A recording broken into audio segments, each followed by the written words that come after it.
This is the 200th episode of Techlinked. Did you even know that? Your hair's going white. Is it? On the sides. Oh gosh. It's been that long, eh? Researchers working for the Center for IT Security, Privacy, and Accountability, aka CISPA, have discovered a dangerous vulnerability that could allow a hacker to snoop on the traffic going between Bluetooth devices. The flaw is known as the Key Negotiation of Bluetooth Attack, or KNOB. That's brutal. Yeah, it is. KNOB can force Bluetooth devices to use a decryption key consisting of only 1 byte, which makes brute force decryption attacks super easy. Device manufacturers have started rolling out patches for KNOB, including Intel, Apple, BlackBerry, Microsoft, Lenovo, and more. So don't be a bloody knob, update your device, you wanker. Are we allowed to say wanker? I think so. Fortunately, the Bluetooth news isn't all bad today. Scientists at the University of California have developed an app that can detect the Bluetooth signature of credit card skimmers in gas pumps, and it found 64 skimmers across 6 states in 1 year, so that's nice. See? The world isn't so dark and horrible, James. There's good stuff happening. It's fine. Back to some bad news though. Surface Pro 6s and Surface Book 2s are being crippled by a firmware glitch, causing the device's CPUs to throttle down to 400 megahertz. Even the lowest spec Surface Pro 6 with an Intel Core i5-8520U runs at 1.6 gigahertz stock. That's more. That's 4 times. The issue is apparently being caused by a system component that thinks the CPU is running too hot, so speeds are being throttled. There are also reports of users suffering from an inability to connect to some Wi-Fi networks. It's unclear whether they asked the Starbucks employee for the password. Some Surface owners have reported unplugging their device from power helps, while others say to install third-party antivirus programs. But the bug seems to have started off after a Surface firmware update on August 1st. Microsoft says they're aware of the issue and are working on a firmware update to fix the faulty CPU temperature management. Should've got a MacBook Pro. Yeah, they thermal throttle, but at least it's higher than 400 megahertz. Yeah, you'll get way higher than that. Well, I mean, you'll, in a bad way. And Facebook seems to be learning from all of its privacy breaching mishaps, just not in the way they should, perhaps. The company is planning a number of pop-up cafes across the UK that will encourage people to enjoy some free drinks, take in some bland IKEA decor, and take part in simple privacy checkups. The objective is reportedly to educate users about protecting their privacy online by taking them through the privacy section of their Facebook settings. Facebook is the one to teach us about that. Why would I go in there? Yeah, because that's the problem, Facebook. People don't know how to protect their privacy. Cambridge Analytica harvesting and exploiting the personal information of millions of users with Facebook's help, that's not important.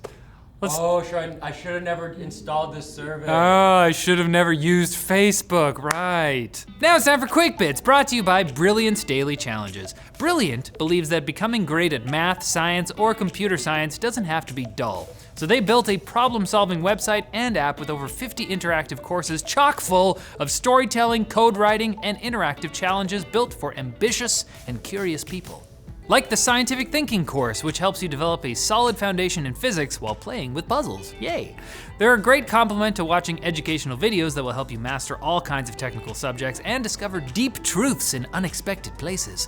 Now that already sounds awesome, but you can also get 20% off a premium subscription by going to brilliant.org/techlinked, so go there or click the link in the description. Who knows what you may find? It's brilliant, you'll find brilliant. Look, whether it's a quick bit or not, I'm gonna say it.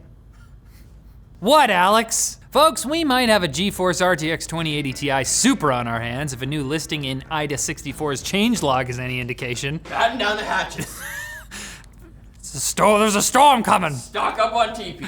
There's a reference to a new graphics card designated GeForce RTX T10-8 built on the TU102 GPU, the same one used in the RTX Titan, RTX 2080 Ti, and the Quadro RTX 8000 and 6000. Now, why NVIDIA would do this remains unclear, other than to just have another fancy thing for rich people to buy. Oh, that's it. Apple, Google, and Amazon all suspended their human listening programs after it was discovered that user audio was being recorded, but Microsoft is going to continue feeding audio from Cortana recordings to their contractors. The company is only revising its privacy policy to make it clear to users that their audio might be recorded and heard by humans. What choice do we have? Yeah, which we have so little data. Exactly. It honestly makes more sense. We know that the other tech companies are going to resume the practice eventually, if they haven't already. So it's kind of like Cortana's the quiet girl in the back who everyone ignores, but who has something really interesting to say. If you just let her speak up for God's sake, man. Hi. Actually, security researchers at Trend Micro have identified 85 apps on the Google Play Store that were little more than fronts for adware. The apps had 8 million installs between them, and this is like the 18th story about removing fraudulent apps with millions of installs. Oh, they removed them, I forgot to say that. Google seems to really take an approve first, ask questions later type of approach with the Play Store. Another AR filter app? It's probably fine. Apple is suing a company called CORRELLIUM for copyright infringement. The small startup provides emulation of iOS devices on desktop machines, which doesn't seem that bad, but the problem, as Apple sees it, is that CORRELLIUM is selling access to its emulated iOS devices for profit and encouraging users to sell security flaws they find in iOS on the open market. So as much as I hate to say it, Apple might be doing the right thing here? Blah. And our last quick bit is actually about the Linus Tech Tips folding team. Hey, I do that. Yeah, if you don't know, folding refers to running the Folding at Home client on your computer, which helps scientists do research on how proteins fold. October is LTT Folding Month, and by participating, you can win Steam gift cards, game keys, and event badges on the LTT forums. I got those badges. Do you? Yeah. I don't have it. I don't think I have any. Man. I got no badges. I need to get more badges. You can participate. I can. So if you want to use your computer for a good cause, check the link in the description. Trust me. I said trust me, it feels good, but I don't do it. It's pretty easy. But I will do it. Heat your house up. James told me to do it. Do it. All right, that's enough. I'm over this. 200 episodes. That's a fine amount, right? Let's go on vacation. We can cut it off there. Just kidding. We'll be back on Monday. And I still love you. What? I'm happy to be here. Techlinked back. All right.